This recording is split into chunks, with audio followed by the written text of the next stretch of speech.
నీ కృప నాకు ఉంటే చాలు యేసయ్యా, కృపలేనిదే నేను బ్రతుకలేనయ్యా.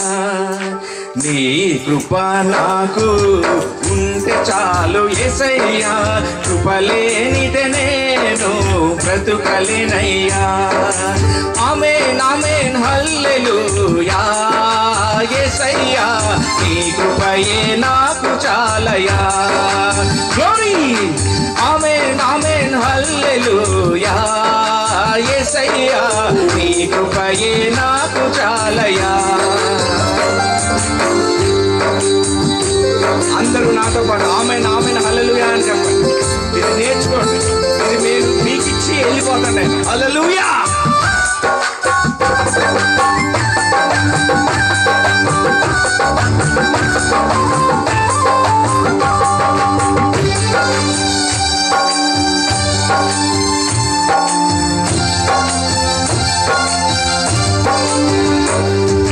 సింహపు పిల్లలు ఆకలి కొనినా, నిన్ను నమ్మిన బిడ్డలు ఆకలి కొనరు.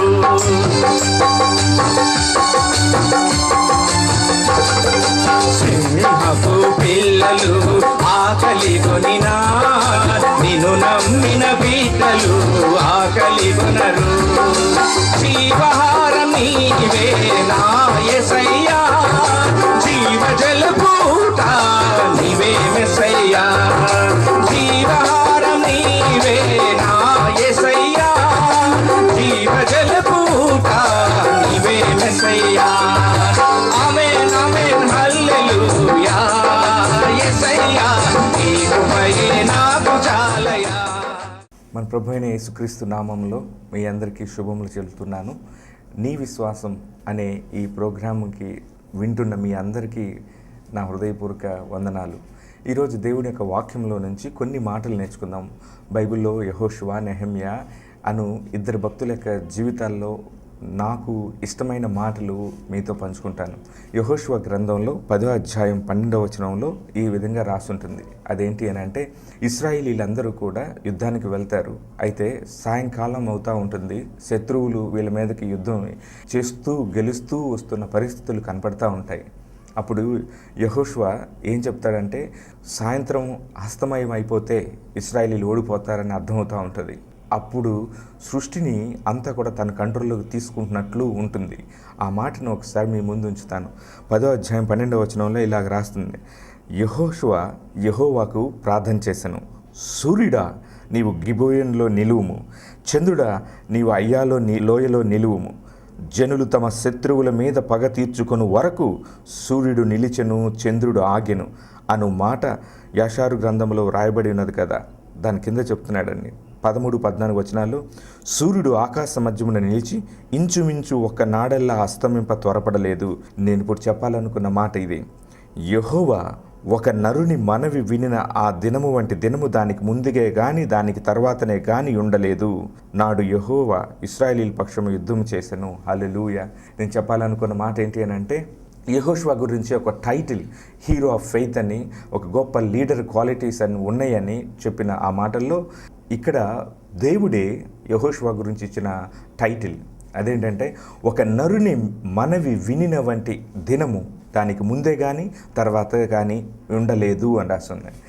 ఎంత యెహోషువ దేవుడి మీద యెహోవా మీద ఆధారపడి ఉంటే, సూర్యుడా నీవు అక్కడ ఆగిపోవు, చంద్రుడా నీవు అక్కడ నిలువు అని అనగానే సూర్యుడు నిలిచిపోయాడు, చంద్రుడు ఆగిపోయాడని రాస్తుందండి. అంటే ఒక నరుడికి ప్రకృతి మీద అంత ఆధిక్యత ఇచ్చిన ఘట్టాలలో ఒక యెహోషువకి కనపడతా ఉంటాయి. ఇంకా మోషేకి ఉన్నాయి, ఏది వడగళ్ళు పంపిస్తానని. ఆ తర్వాత యేసుప్రభు వారికి ఉన్నాయి, సముద్రాన్ని ఆగిపోవటం అనేది. కానీ భూమిని ఆపిన చరిత్ర ఒక యెహోషువకే ఉంది. ఎందుకంటే భూమి తన చుట్టూ తాను తిరుగుతూ సూర్యుని చుట్టూ తిరుగుతుందని ఫిజిక్స్ చెప్తుంది మనకి. అయితే ఇక్కడ సూర్యుడు ఆగిపోయాడా లేకపోతే భూమి ఆగిపోయిందా అనేది కనుక ఆలోచించి చూస్తే శాస్త్రం ఏం చెప్తుందంటే భూమి ఆగిపోయిందండి. ఎందుకంటే భూమి తన చుట్టూ తాను తిరుగుతుంది కదా, సూర్యుని చుట్టూ తిరుగుతుంది కదా, సూర్యుడు జరగట్లేదు కదా భూమి వైపు అని చెప్పి అక్కడ భూమిని తన రొటేషన్ని ఆపేశాడు. ఏది అప్పటికి ఈ సైన్స్ యెహోషువ కాలంలో ఈ సైన్సు తర్వాత సూర్యుడు ఎవరి చుట్టూ ఎవరు తిరుగుతారు అనేది ఇంకా డిస్కవర్ చేయబడలేదు కాబట్టి అలా రాశారేమో నేను అనుకుంటానండి. మీరేమీ కన్ఫ్యూజన్ కావద్దు. ఇక్కడ అంత ప్రార్థన చేయటానికి లేకపోతే అంత సృష్టిని ఆజ్ఞాపించటానికి అలా నిలబడటానికి కారణం ఏమై ఉంటుందండి? దేవుడు యెహోషువకి ఒక మాట బాగా చెప్పాడు. యెహోషువ, నువ్వు ధైర్యంగా ఉండు, భయపడవద్దు, జడివద్దు. మోషేని ఎలాగ గౌరవించారో అలాగే ఈ జనులు ఇశ్రాయేలీలు కూడా నిన్ను అలా గౌరవంగా నేను ఉంచుతాను అని చెప్పి దేవుడు ముందుగానే యెహోషువకి చెప్పి బలపరిచాడని. ఆ విధంగా మనం విశ్వాసం ఈ రోజుల్లో వాటిని పోల్చుకొని చూసుకుంటే ఏ స్థాయిలో ఉంది?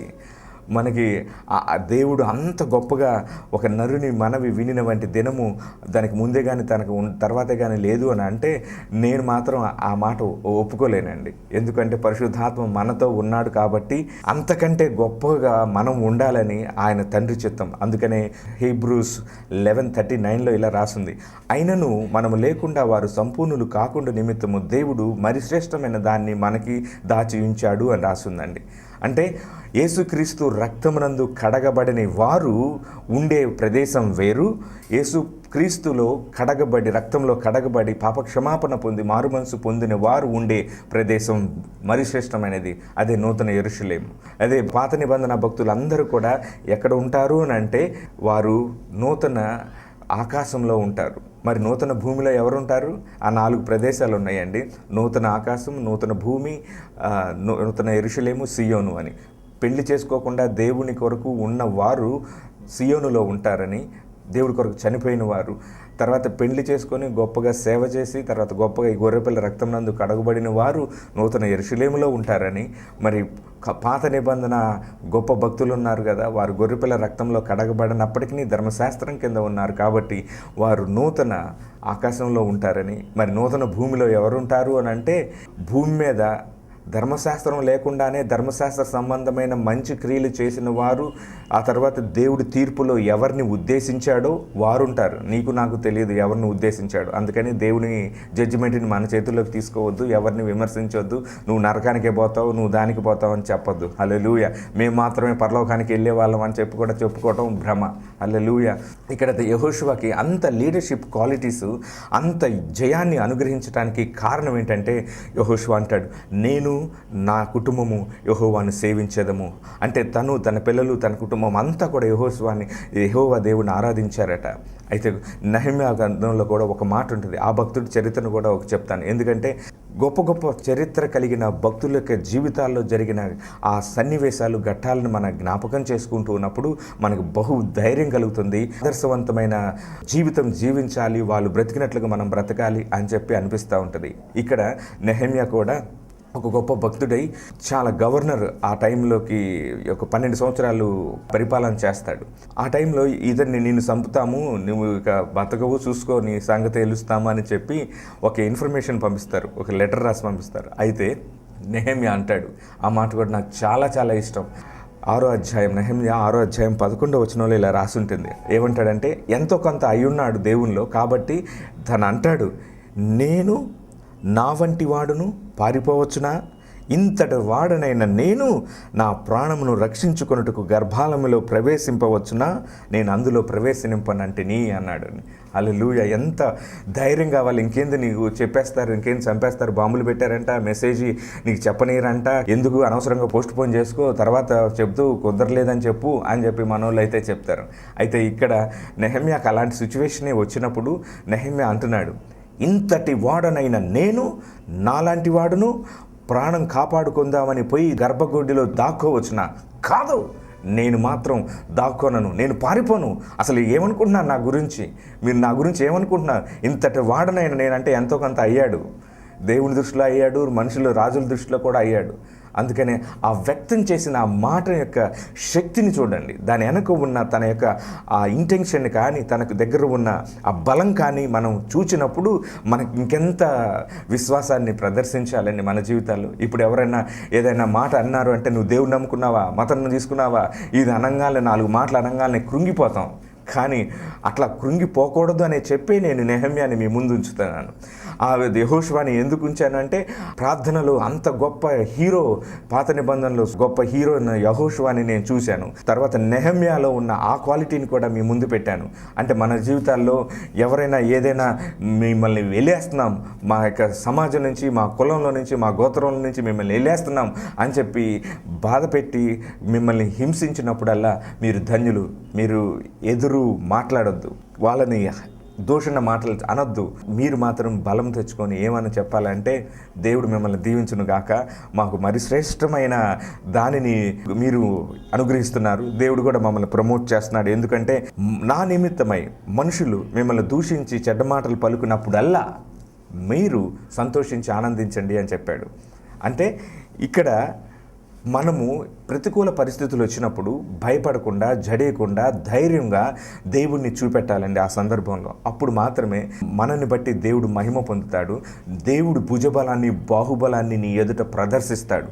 నువ్వు పలికినప్పుడు మాత్రమే దేవుడు ఆ శక్తిని విడుదల చేస్తాడు. నువ్వు పలకనంత వరకు కూడా ఆయన ఏమి చేయలేడు. నీలో ఉన్న విశ్వాస, దీక్ష, దక్షతలు నువ్వు పలికితేనే కానీ నువ్వు ఏమి నమ్మావో, నమ్మిన దాని కొరకు నీ యొక్క ప్రాణాన్ని ఏ విధంగా త్యాగం చేస్తావో అనేది నువ్వు మాటల వల్లనే బయట వాళ్ళకి తెలుస్తుంది తప్ప మరి దేని వల్ల మీకు తెలియదు, ఎదుటి వాళ్ళకి తెలియచేయబడదు.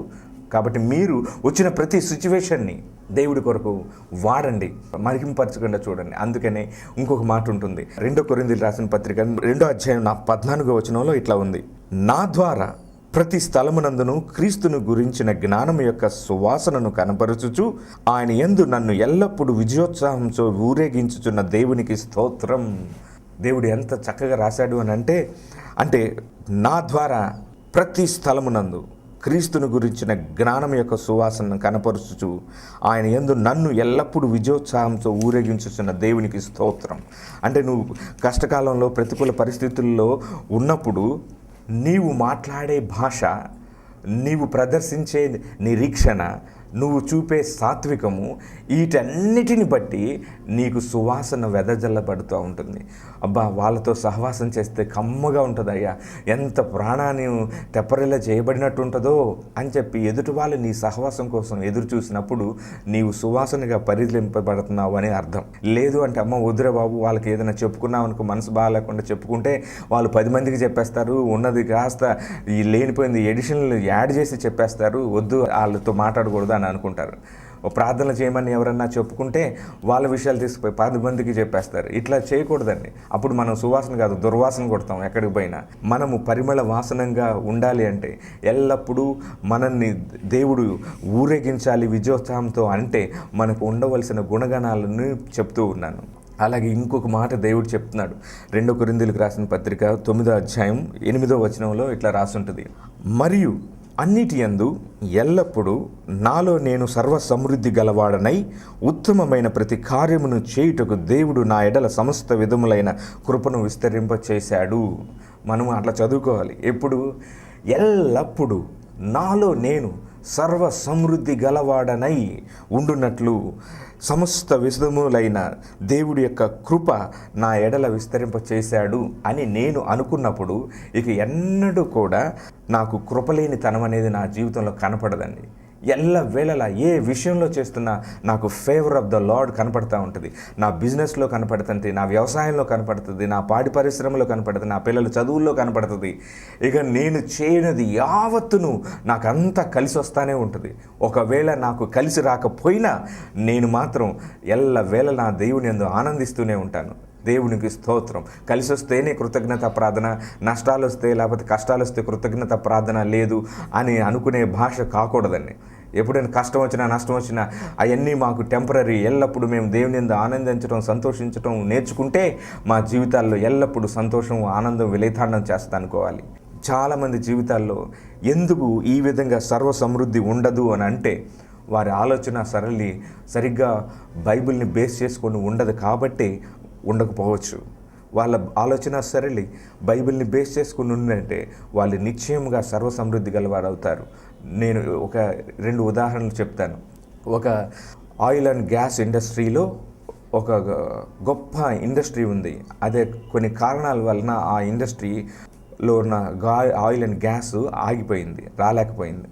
అయితే అతను మాత్రం లేట్ ఫ్లైట్స్లో తీసుకొని ఆరాధనకి వెళ్ళి సాటర్డే ఫ్లైట్ తీసుకొని mid night west Coast flights తీసుకొని వెళ్ళి ప్రార్థన చేసుకుంటూ ఉంటాడు.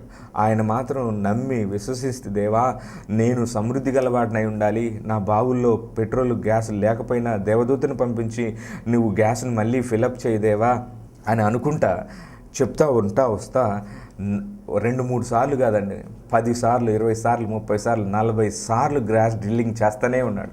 అప్పులు పాలయ్యాడు, బ్యాంక్ కరప్ట్ అయిపోయాడు. కానీ నేను నమ్ముతున్నా దేవుడు ఖచ్చితంగా గ్యాస్ ఇస్తాడు, నేను నమ్ముతున్నా దేవుడు గ్యాస్ ఇస్తాడు నా నిక్షేపాలలో అనుకుంటా 47 సార్లు ట్రై చేశాడు. అయినా కుదరలేదు. అక్కడ ఉన్న ఎంప్లాయీస్ అందరూ వెళ్ళిపోయారు, కొంతమంది మాత్రమే ఉన్నారు. అప్పుడు 49సారి తను విశ్వసించినట్లుగా గ్యాస్ నిక్షేపాలు తన్నుకుంటా బయటపడ్డాయండి. దేవుడు నిశ్చయముగా ఆస్వాదించి బహుగా దీవించాడు ఆ మనిషిని. అప్పటి వరకు లేట్ ఫ్లైట్లు, చీప్ టికెట్స్ ఎక్కడ దొరుకుతాయో తీసుకొని వెళ్ళి ఆ జర్నీ ప్రేసి ప్రార్థన చేసుకునే ఆ వ్యక్తి సొంత విమానాలనే కొనుక్కున్నాడు, సొంత ఇల్లులనే కట్టుకున్నాడు, ఆ సేవకుల్ని ఆస్వాదించాడు. తనతో స్టాఫ్లో అంతకుముందు 1 lakh శాలరీ ఇస్తే తర్వాత గ్యాస్ నిక్షేపాలు పడి నువ్వు నా కష్ట సమయంలో ఉన్నావు కనుక, నన్ను విడిచిపోలేదు కనుక నీకు నేను 7 times నేను శాలరీ పే చేస్తానని చెప్పేసి వాళ్ళకి బహుగా హెచ్చించేసి వాళ్ళని బ్లెస్ చేసి, ఎందుకంటే ఎవడైనా పిచ్చోడు ఇన్నిసార్లు తోముతా తేలుస్తుంది కదా లేదని 40 సార్లు, 47 సార్లు, 48 సార్లు కొట్టాలా గ్యాస్ డ్రిల్లింగ్ ప్లేస్ మార్చి కానీ దేవుడు విన్నాడండి. ఎల్లప్పుడూ దేవుడు నీ విశ్వాసాన్ని గణపరుస్తాడే కానీ ఎన్నడూ ఒమ్ము చేయడండి. అందుకని దేవుడు వాక్యం ఎలా చెప్తుందంటే, నేను నమ్మి ఉన్నాను కనుక నేను సిగ్గుపరచబడలేదు అని రాసుంటుంది. దేవుని యందు నేను విశ్వసించి ఉన్నాను కనుక నేను సిగ్గుపరచబడను అని రాసుంటుంది. నేను నమ్మిన వాని యొక్క గుణాతిశయములు నేను ఎరుగుదును కనుక నేను సిగ్గుపడను అని రాసుంటుంది. మన మాటలు, మన భాష ఎప్పుడు కూడా ఎదుటి వాళ్ళని ఎంకరేజ్ చేస్తూ ప్రోత్సహిస్తూ ఉండే విధంగా ఉండాలండి. అలాగే ఇంకొక ఎగ్జాంపుల్ గుర్తొస్తూ ఉంది. ఒక అబ్బాయి 6th 7th క్లాస్ నుంచే, దేవా నేను గొప్ప US కంట్రీకి నేను గొప్ప అంబాసిడర్ అయి ఉండాలి, సో నేను పెద్ద జార్జ్ యూనివర్సిటీలో పెద్ద చదువుకోవాలి, PhD చేయాలి, సో నాకు అంత గొప్పగా మనీ కావాలి అని ప్రార్థన చేస్తూ ఉన్నాడు. అయితే ఒక్కతే ఒక తల్లిగారు, తన ఫాదర్ లేరు. మరి ఎట్లా అంత పెద్ద జాబు, అంత పెద్ద చదువు ఎట్లా చదువుకుంటాడు, డబ్బులు ఎట్లా వస్తాయి? అయితే ఆ బిడ్డ కాన్స్టెంట్గా నన్ను నువ్వు చేస్తున్నావు దేవా, నన్ను నువ్వు చేస్తున్నావు దేవా, నువ్వు గొప్పగా నన్ను హెచ్చిస్తున్నావు దేవా అని అనుకుంటా 10th క్లాస్ వరకు వచ్చాడండి. రాగానే బాగా చదివాడు, మెరిట్ స్టూడెంట్గా వచ్చాడు. 1 కాదు, 6 కాదు, 7 కాదు, 9 స్కాలర్షిప్లు ఒక్క దెబ్బతో 10th క్లాస్లోనే వచ్చినాయండి. దాని విలువ సుమారుగా $13 లక్షలు వచ్చేసినాయండి ఒక్క దెబ్బకే. అంతే. దానికి ఇంటర్మీడియట్కి, డిగ్రీకి, పీజీకి, PhD కూడా అడ్వాన్స్గా తను ఏ యూనివర్సిటీ చదవాలనుకుంటున్నాడో ఆ యూనివర్సిటీలో మొత్తం పే చేసేసాడు, ముందుగానే పే చేసేసాడు. నేను పలానా జాయిన్ వస్తున్నాను, నేను చదువుకుంటాను, మీరు నన్ను ఫీజు అని అడగొద్దని చెప్పి ముందుగానే పే చేశాడు. దేవుడు చేసే అద్భుతాలు ఇలా ఉంటాయండి. ఎవరికో వాళ్ళకి అట్ట జరుగుతూ ఉంటాయి, మరి మాకు ఎట్ట జరుగుతాయండి, వేరే కంట్రీలో సాక్ష్యాలు మీరు చెప్తున్నారు అనుకుంటారు. దేవుడు గాడ్ ఈ సేమ్ ఎస్టర్డే ఫర్ ఎవర్. ఏ భూమిలో ఉన్న నివాసాల్లో ఉన్న వారికైనా, ఏ కంట్రీలో ఉన్న వారికైనా గాడ్ ఈజ్ సేమ్. మరి ఆ దేవుడు మరి మన పట్ల ఎందుకు చేయకూడదండి? మన పట్ల నిశ్చయముగా చేస్తాడు. ఒక ఆయన గుర్తొస్తుంది, ఆ డాక్టర్ గారు అంట. ఆయన చిన్నప్పుడు ఒక పాపకి చదువుకు హెల్ప్ చేయాలని చెప్పి చదువుకుంటా, దేవా నువ్వు ఎవరినో ఒకరిని పంపించి ఈ పాపకి హెల్ప్ చేయి దేవా, దేవా ఎవరికో ఒకరికి ప్రేరేపణించి ఈ యొక్క పిల్లల్ని చదివించి దేవా అని చెప్పి ప్రార్థన చేసుకుంటా వస్తావుడంట. అప్పుడు దేవుడు అంట, ఆ వ్యక్తి నువ్వే ఎందుకు కాకూడదు అని చెప్పి ఒక అంతర్వాణిలో నుంచి ఒక ప్రశ్న వచ్చిందంట. నేనే ఎందుకు సపోర్ట్ చేయకూడదు వాళ్ళకి అని చెప్పి ఆలోచన వచ్చి, అయితే నేనేం చేయాలి చెప్పు ప్రభువా అని చెప్పి అనుకుంటా, దేవుడు ఆ డిజైర్ని చూసి ఆ డాక్టర్ గారిని బహుగా ఆస్వాదించి $500 million ఒక 3 సంవత్సరాల్లోనే ఖర్చు పెట్టి గొప్ప సేవ చేయించడానికి అంత బ్లెస్సింగ్ ఇచ్చాడంట. హల్లెలూయా. దేవుడు ఎవరో పంపించు దేవా, ఎవరినో వాడుకో దేవా అని అనుకునే కంటే, నీకు సామర్థ్యం ఉన్నప్పుడు, నువ్వు చేయగలిగిన సామర్థ్యత నీకు ఉన్నప్పుడు నువ్వే ఎందుకు కాకూడదు ఆ బిడ్డవి? నువ్వే ఎందుకు అలాగా జనాలకి హెల్ప్ చేసే వ్యక్తిగా ఉండకూడదు? నాకే దిక్కు లేదు, తిగాణం లేదు, ఇక నేను పోయి వేరే వాళ్ళకి ఏం చేస్తానని అనుకున్న వాళ్ళ గురించి దేవుడు ఎప్పుడూ దాని గురించి అవసరం లేదు. దేవా నాకు ఏమి లేకపోయినప్పటికీ ఇదిగో ఒక మాట ఉంది, నువ్వు చెప్పిన మాట కొరింథీయులకు రాసిన పత్రిక 9వ అధ్యాయం 8వ వచనం ప్రకారం ఇలా రాసుంది. నాతో పాటు మీరు టీవీ ముందు చూస్తున్న మీరు ఈ మాట నాతో పలకండి. మీ జీవితాలలో అలాంటి కోరికలు ఉంటే మీ దగ్గర డబ్బులు లేకపోయినా మీరు ఈ మాటను ఒక పెద్ద చార్ట్ మీద రాసి మీ కోటకు మీ ఇళ్లల్లో గుమ్మాల మీద అంటించండి. సీనరీస్ అంటించడం కాదు, ఈ మాటలు రాసి చెప్పండి. నాలో నేను ఎల్లవేళలా సర్వ సమృద్ధి గలవాడని ఉత్తమమైన ప్రతి కార్యమును చేయుటకు నా ఎడల దేవుడు సమస్త విధములైన కృపను విస్తరింపచేస్తాడు అని చెప్పి పలకండి. ఆ డాక్టర్ గారిని దీవించిన దేవుడు, ఆ పెట్రోల్ గ్యాస్ ఆయిల్ గ్యాస్ నిక్షేపాలను ఇచ్చిన దేవుడు, అలాగే ఆ చిన్న పిల్లవాడికి PhD వరకు ముందుగానే డబ్బులు కట్టేసిన దేవుడు నీ జీవితంలో కూడా అట్లాంటి బలమైన కార్యాలు చేస్తాడని సవాలు చేసి చెప్తున్నాను. నా జీవితంలో చేశాడు, చేస్తూనే ఉంటాడు. ఎందుకంటే బలమైన విశ్వాసంతో గొప్ప కార్యాలను చవి చూడాలని ఆ విశ్వాసం ఆయనకుంది. విశ్వాసం నాకు కర్తయు దాన్ని కొనసాగించువాడని యేసు వైపు చూచుచూ నా పరుగులో పరిగెత్తుతున్నాను. ఈ పరిగెత్తడంలో ఎంతమంది అయితే జాయిన్ అవుతారో వాళ్ళందరినీ దేవుడు ఆస్వాదిస్తాడు. ఎంతమంది అయితే నా విశ్వాసంతో ఏకీభవించి కలిసి ఉంటారో వాళ్ళందరినీ కూడా దేవుడు బ్లెస్ చేసుకొస్తూ వస్తున్నాడనే సాక్ష్యాలు నా వెనకున్నాయి. హల్లెలూయా.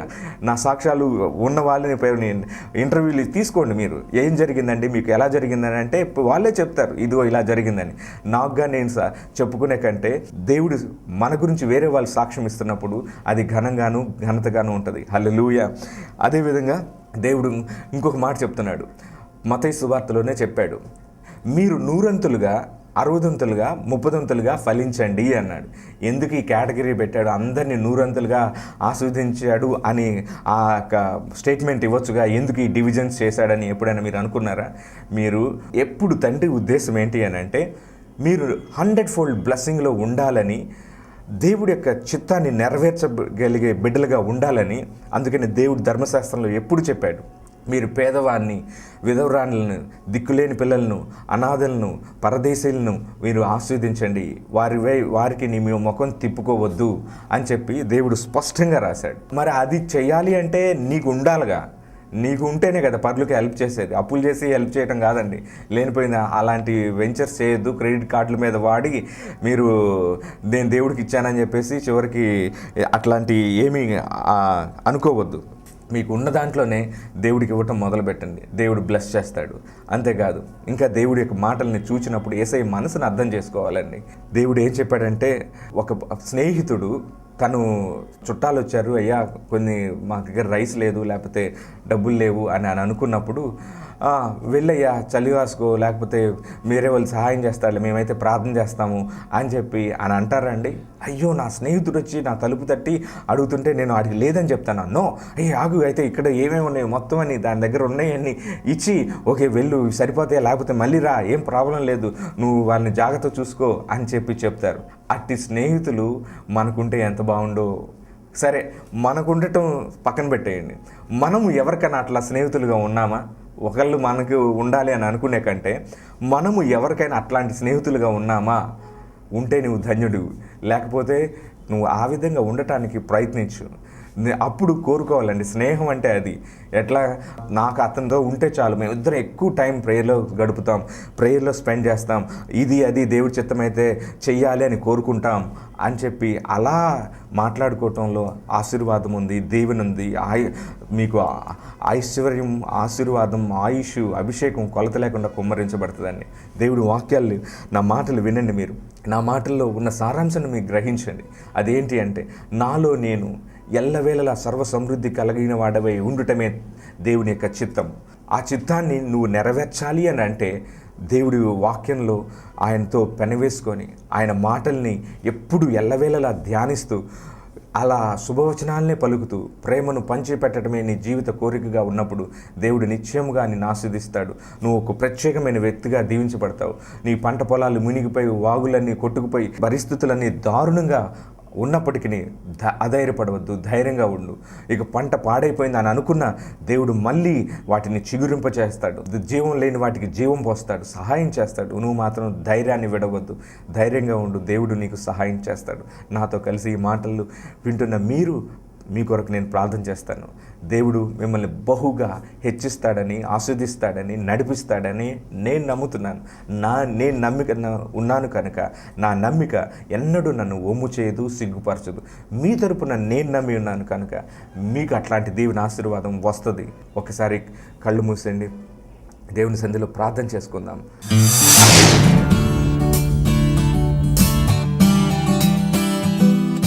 యెహోషువ, నెహెమ్యా వాళ్ళ జీవితాల్లో దేవుడు ఏ విధంగా చేశాడు, మీ జీవితాల్లో కూడా అలాగే చేస్తాడు. కృప కలిగిన మా తండ్రి, సర్వోన్నతుడైన మా దేవ, యేసు ప్రభా నీకు వందనాలు చెల్లిస్తున్నాను. మా ముందు యెహోషువని నించోబెట్టావు, అలాగే నెహెమ్యాని నించోబెట్టావు తండ్రి.